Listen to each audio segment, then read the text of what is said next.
How to recover Snapchat account without email and phone number.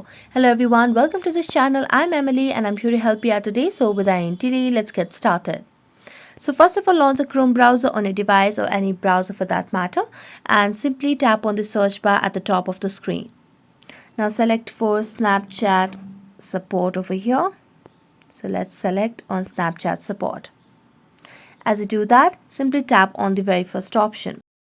So when you do that, what you can simply do is scroll down and here you can see the option of contact us. So just tap on it.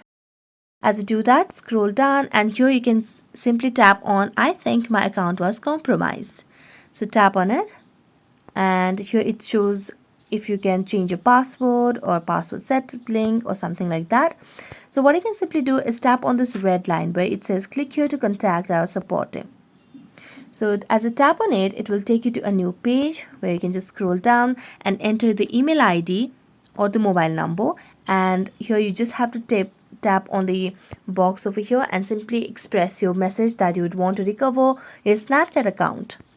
So you can express the issue over here by adding on your username over here, the username that you want to recover. So, and as you do that, tap on submit and the team of Snapchat will contact you within few days. So that's it. So thank you so much for watching this video. See you next time.